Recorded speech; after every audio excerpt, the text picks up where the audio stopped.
This here is Hot Prospects, where we discuss how to turn your lead generation into a burning inferno. And we're back again with Ryan Smith, the real estate farmer.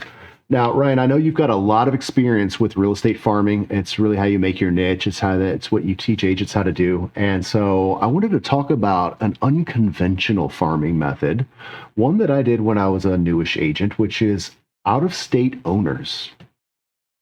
Calling.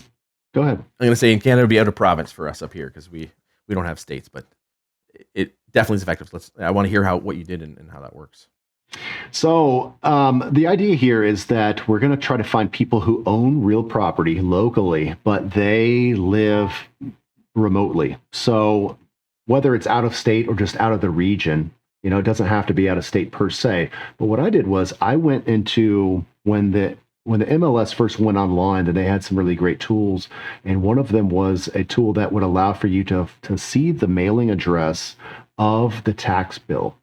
And so what I did was I just resorted the whole of the columns by the state in which the tax bill is being mailed. Now, that doesn't mean that I know the individual lives out of state. What I know is that the tax bill for this property in my county is going out of state. And what I found was that the majority of them were I live in Georgia, were either Florida, Alabama, Texas, and California. And it was, hundreds and hundreds of these going this way. So all I did was pull it all up in the on the computer, and then I sorted through it to try to figure out which ones I believed were commercial properties and not residential. Threw those out because those are owned by corporations, and I'm not a commercial dealer anyway. And so then I just made an oversized jumbo postcard, and I sent it in the mail. So what I did was I would take a sheet of paper, and I would just have it on cardstock, print 2 on 1, and then I would send them this basically half sheet. And it was bright yellow, and it said on the front, real estate values have appreciated dramatically in the last 10 years. And then on the other side, where you put the mailing address, it just said, call me for a free home valuation.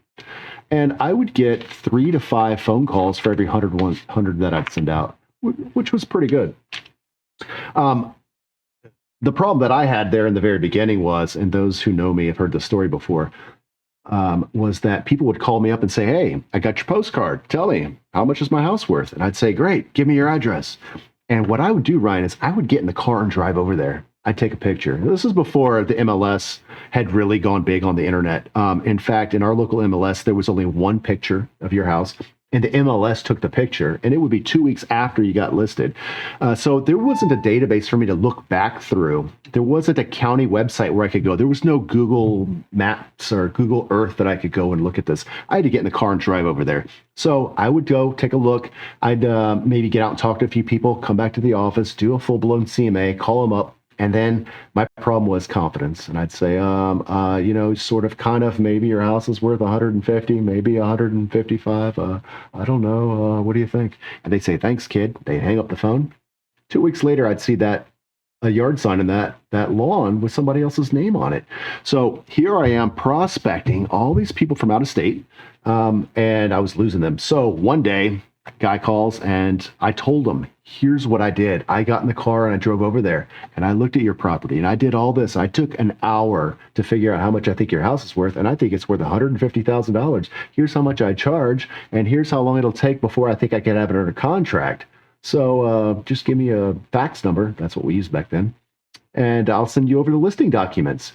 And there was this long pause that seemed to last for, an hour, but in reality, it was probably 5 or 10 seconds. And then the guy just starts reading me off a number, and I got a listing. And I kept that up for a couple of years. The only reason I got away from it was I got into brokerage management. But that was a great little niche that others were not developing and finding. Yeah, it's huge.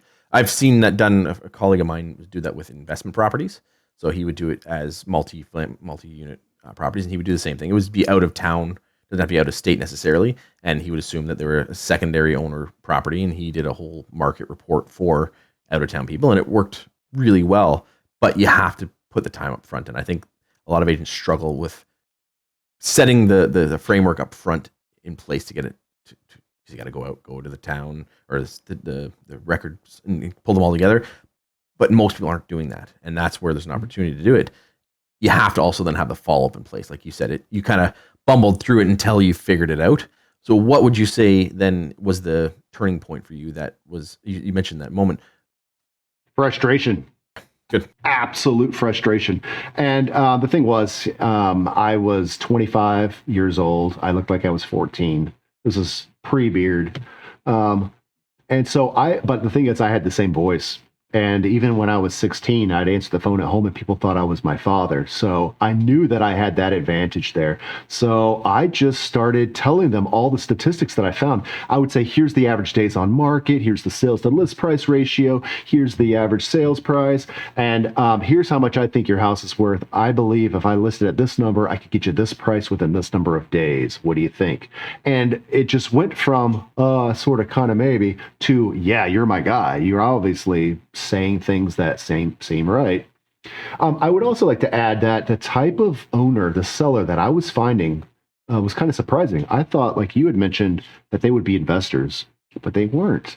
These were regular people who owned a house here locally, and then they moved for a job out of state, and they thought, hey, maybe we're coming back, so let's rent our house out. And now 10 years have passed, and they've decided they don't, finally somebody came forward and said, hey, would you like to sell your property? Because no one's not knocking on their door in Texas asking them to sell their Georgia property. And the other thing was people who thought that they could be a real estate investor, and then they figured out it really wasn't for them. And so it was, yeah, please help me get rid of my property. It's a burden for them. Yeah, I think you hit on a key point too, is they don't have someone approaching them. They're not getting mailers from people. They're not getting cold calls from people when they live elsewhere. And if you can be that point of contact for them, take that the pressure off of them and go, okay, I've got someone there if I need it. How do you handle the transaction when they're not here physically present? Because I think that would add another layer of getting paperwork signed. Obviously now it's a lot easier with digital stuff, but how do you handle that? Just the same way as you would do. And see, I'm kind of one of those. I saw this on a Facebook group the other day, agents that were saying, oh, I just got into a co-op with this agent. They were the listing agent, and I brought the buyer. As soon as we went pending, then they said, I'll take it from here. No need to bother. And then they ran with the rest of it. And these agents were getting upset by that. That's the way I always ran my business too, because I found that the co-op agent typically would just bungle it. They would be... it would help. It would hamper the communication. So we're already pending. I'm not stealing your client. I'm still going to pay you all this commission. Let me just take care of it. I've got systems in place. I've got people hired to do it, and it'll go smoother if you just let me take over. So I kind of had that same attitude when it comes to the out-of-state folks. And what was funny is that there were several closings, and one in particular, I remember I had a client in Texas, and the closing attorney, he had a whole big sheet of paper that had her driver's license enlarged on it, really large. And he said, he slid it to me. He said, could you please verify for me that this is your client's mailing address? And I looked at him, I said, I can't even validate that's her face. Yeah. This is before social media and whatnot. And everybody's like, what? How did you do that? And so I didn't know what they look like. They didn't know what I look like. And here I am representing their needs. Yeah, there was another thing I was going to tell you about too, about that. Well, you think I'm going to add something that I've done similar, but I would say in the same vein is I would target out of town agents. So I don't know where it's like where you are, but for us, I live outside of the greater Toronto area, and we have a bunch of different real estate boards. So I'm in Niagara. We have a Niagara board. There's a Hamilton Burlington board. There's an Oakville board, a Mississauga board, a Toronto board, and there's a Durham board. We have all little kind of micro boards. Please stop. You're making me bored. Yeah, exactly. I wish it was one because I'm bored with them. Anyway, so what I was doing was targeting out of town agents, and because we have agents coming in from the city, driving in out an hour and a half from out of town to do a transaction, just to do a deal, and they don't have access to all the information. They don't have the sales information. And what I found was they would get tired of taking a listing, and they wouldn't want to show the property. So I would reach out to them. I'd notice that they're from out of town. I'd go through my hot sheet and see the listings and see where they come from. And I have a nice email, and I wrote them and say, hey, I noticed you're from out of town. Not sure if you live in the area, but one of the things I find is it can be very frustrating driving from out of town to come out and show buyers properties. I'd be happy to help you out. And if you have any buyers come up, I'd be happy to show them a property. I'll still pay you a referral fee. You don't have to waste your time. And if it turns out to nothing, you don't have to worry about it, and you don't have to waste your time. And I would get agents going, yeah, how does that work? Yeah, sure. They still get their listing. I get buyer leads from it. It wasn't even my listing. And all I pay is a 25% referral fee. And I was happy. So it's similar in that leveraging out of town. And it just, again, it takes thinking outside the box to do that. But you got to be willing to step out of your comfort zone and do it. Yeah, and you know another great thing about selling out-of-state owners listings is that they don't call you every time a car drives by real slow and says, "Hey, I got their license plate number." Yeah, that's huge. Yeah, and it, like you said, it you just got to do it and think outside the box. And I think it's a good opportunity to add. Doesn't mean you're going to get all of your deals from that. Doesn't mean you're going to get 30 deals a year, but if you can add a few extra deals a year just by doing that, why wouldn't you do it? Yeah, and it's if you're able to expand that a bit. Oh, here's what I was thinking. If you don't want to do the research or you are technologically challenged, you can hire somebody on Fiverr to go through that database for you and say, "Here's what I'm looking for," and then they could even comb through the other bits, like I said, the commercial properties and whatnot. Otherwise, you could also hire somebody to help design your postcard, and I think the postcard is good because I remember what I was going to tell you. That when I first joined real estate, this was not my idea. I was a newish agent, like I said, but the brokerage I joined was a little mom and pop shop, and they had agents that would come through. Excuse me, as you know, that people don't last too long in this business, so they would tell all the new agents, "Why don't you try this?" So what they would do is fold it up, put it in an envelope, and mail it. So when I put mine in a postcard, then sometimes because I would always answer the phone at the office, and they would say, "Can I speak with Sally?"